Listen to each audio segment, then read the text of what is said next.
So this may be a bit of a surprise to some of you, or not. Gina and I have not been together that long, but we really, really love each other. Really, really happy.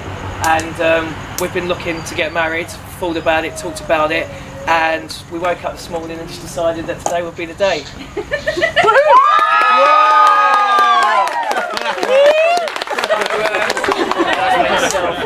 And there will be a further get together with more people, with my family from the UK. So I'm really, really sorry that my family couldn't be here. Please don't anyone post anything on any social networking sites, because some of them don't know. And also the Grant and family couldn't be here. They're on Skype. Hi guys. So, but yeah. So surprise, we even have these things that we concocted.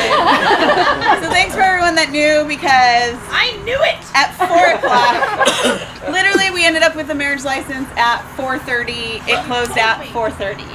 So, yay! I knew it! So, did you expect anything different? No, I knew it. well, thank you. There's Gina and Steven's production. All right. Well, I want to welcome all of you guys here tonight. I know it's pretty exciting to be able. I'm Carrie, by the way. I actually am an ordained pastor. I know you guys are like, wasn't that the girl at the 4th of July party? Why is she up there sober? So and we asked her an hour ago to marry us. So luckily, this kind of stuff doesn't bother me, and actually has happened before. So we're good. But I just want to thank you guys all for being here and joining together just to celebrate Steven and Gina with their engagement and welcome her home. And the neat thing about tonight is that the list was big. The list was really big, and the backyard is really small. So the list had to get cut down to the people that she felt were closest to her, and there's some extra people that couldn't be here. But you guys made the cut, and I don't think that that's just by chance. I think that that's God ordained, and I want you to know that what you're a part of tonight is not just coming to celebrate and even seeing a wedding. God picked you to be here as the support system to Steven and to Gina as they are going to join their life together and move forward. They're going to need you, and they're going to need you to come alongside them and love on them and be there for them, because as we know, marriage is great, and marriage can be sometimes not as great, and it's hard. And so many of you are married, and so many of you have been such a love support to Gina, and now will be such a love support to Steven. I'm just so thankful, and I know they are too, that you guys are all here. I want to share with you guys a couple of things. If you know me, you know I'm going to talk a little bit. So let me just start off by saying, in the Bible, in the book of Ruth, and it's kind of a common verse that gets shared a lot at weddings, because it's really about a woman who goes and follows another woman, her mother-in-law, and follows her even though she's not part of her tribe. And she decides, you know what, I'm committed to you, even though my husband's passed away, I'm committed to you. I want to follow you wherever you go. And I was thinking about this for Steven, for you, how you have left so much of what you know, your family and your friends, and you've come all the way across the world to come and commit your life to this woman. And I'm sure there was a moment in time where you thought, am I really doing this? Am I really getting on a plane and doing this? And yet you did it. You did it because there was something that drove you beyond the moment. It's, I love this woman and I want to be with her. And in Ruth, it's so amazing because she says here in chapter 1, verse 16, Ruth says to her mother-in-law, she says to her, do not urge me to leave you or turn back from following you, for where you go, I will go, and where you lodge, I will lodge. Your people shall be my people, and your God shall be my God. Where you die, I will die, and there I will be buried. Thus may the Lord do to me worse, if anything but death departs me and you. Now, even though this is from a daughter to a mother-in-law, I look at this so much deeper, that your heart said to you standing in England, I don't want to be anywhere that you're not. I want your friends to be my friends. I want to live where you live, and where you die, I want to die. That goes beyond what this world says is love. That comes from a spiritual place, from a deep place, that God made you to love deeper than just what the world says love is. That comes from deep within you, and that's from the Lord. And I want you to know that that God has called you here today. He's called you from across the country. And Gina, God has called you here today to bring you back to your roots, to join the two of you together, to the people that you've called family since you were so, so young. And Steven, I want to pretend like nobody's here right now. It's just me and you talking. I'll let you know something a little bit about this girl right here. She is pretty much me, so I know her well. She loves passionately and deeply. And she needs someone to hold her and make her feel safe. Women's biggest desire and biggest drive in this world is security. All of us women want to feel safe. And there's going to be days where she feels out of control, where life is crazy, where she feels like, I can't fix it. And that's where she needs the strength of you, your consistency and your love, not to control her, but to protect her, to be the wing that she can abide under. That she, when the world is going crazy or the tears are flowing, that she knows that you're her safe place. And Gina, men, let me tell you a little bit about Steven. I don't know Steven, but I know men. And I will tell you that men crave significance. They want to feel important.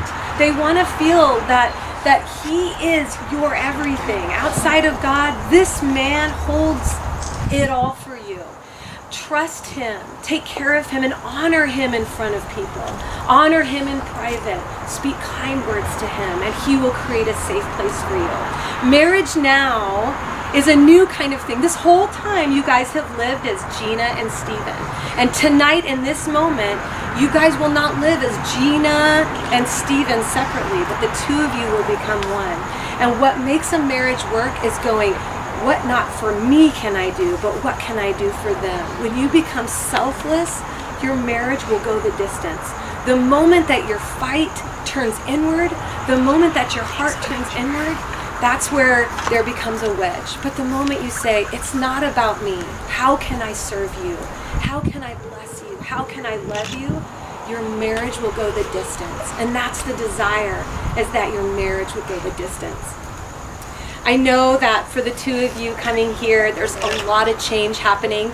This is one of them. This is a huge thing. I just want you to remember that in this moment, God is creating a house, a home, right here, right now, where two are becoming one. And every house has a roof and it has support beams. Gina, as a woman in this marriage, you are the support beams to this house. Without those beams, I don't care what kind of roof you got, that house is falling apart. But you are the covering in this house. Neither one can go without the other. But they're so essentially important and so essentially different. You aren't the roof, you are. You are the support beam. So support him, cover her in protection, and you guys' marriage will go the distance. And I just want to close with this before we do the vows, that the most intimate thing that God ever did was to create man. That was his most intimate creation. He created the stars, the world. He put flowers individually, snowflakes, not one's the same. But his greatest creation was creating a man and a woman. And when he looked down and he saw that man was lonely and that he needed a partner, he needed a helpmate, he created the woman for you guys to be together. When you guys become one, no other time in life but the moment that you guys are intimate together will you ever experience what God's true love is, because it's vulnerable and it's raw and it's real, and you'll never experience that outside of anywhere in this world.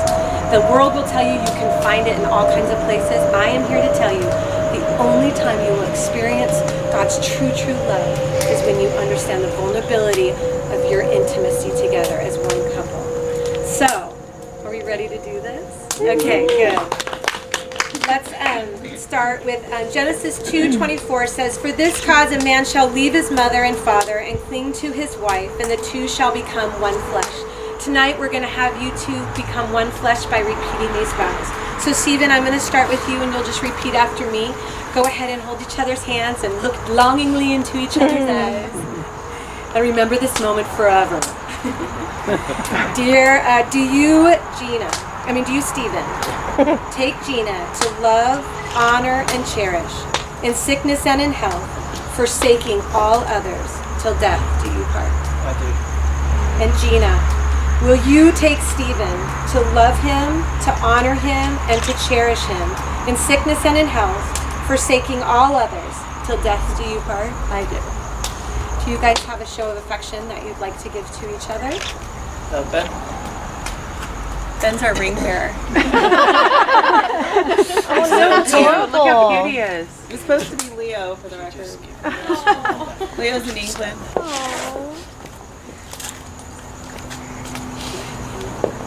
Thank you. As we all know, and we've heard so many times, this ring represents so much more than just a piece of metal that we put on our hands. For those of us that are married, there are many times in the day that we will look down at our hand and we'll know somebody else in this world, at least one other person in this world, loves me to no end.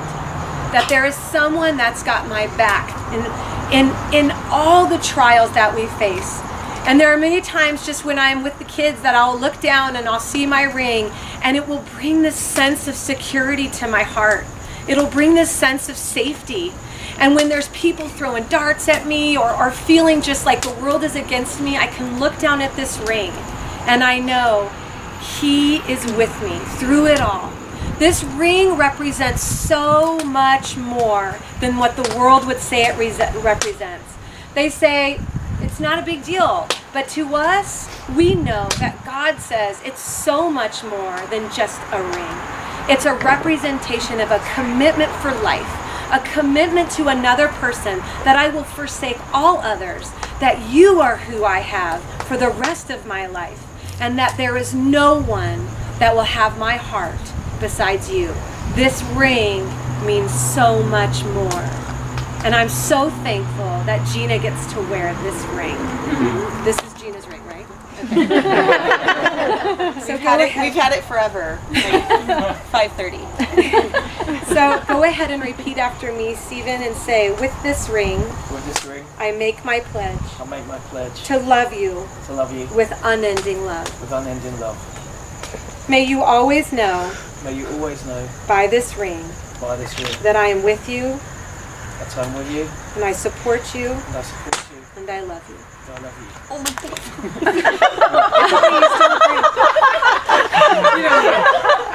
You don't need it. It's cuter. And Gina, do you have a gift for a representation of love for A ring bearer. Wait, Benny, that's your whole job, Benny. again, we have a ring, and like I said, it's not a ring like any other ring. Steven, for the first time in your life, you probably are going to wear jewelry on your hand. It's not common for men to have lots of jewelry. You're not in a rock band, I'm assuming, so this is your first ring. And this ring is the only ring you'll ever wear that matters. This is the ring where you look down, and not only do you know that somebody is there loving you and supporting you, but now you get the awesome responsibility that when you look down at this ring, you have a family. You have a family that starts today. And when you look down, you can know that nobody else in this world gets to have your heart like Gina. And nobody else in this world loves you like this woman will love you. This ring will always be a reminder to you that you will not go far without somebody always there with you and by your side. This ring is a symbol of the greatest significance you'll ever achieve, and that is to love somebody the way God loves you. So I want to offer this to Gina. She puts this onto you, and Gina, go ahead and repeat after me. With this ring, I make my pledge. With this ring, I make my pledge To love you to love you with unending love. with unending love. May you always know May you always know that by this ring, that by this ring, I support you, I support you, I am with you, I am with you, and I love you. and I love you. In Mark 10:9 it says, "What therefore God has joined together, let no man separate." Tonight you guys are witnesses of the most incredible gift that God has given us. For us to experience God's love here on earth happens only in marriage. It's the most incredible thing. And today you guys got to witness God's love right here in this very moment. And so I want to say by the Lord God Almighty and the state of California, I now pronounce you man and wife. Yay!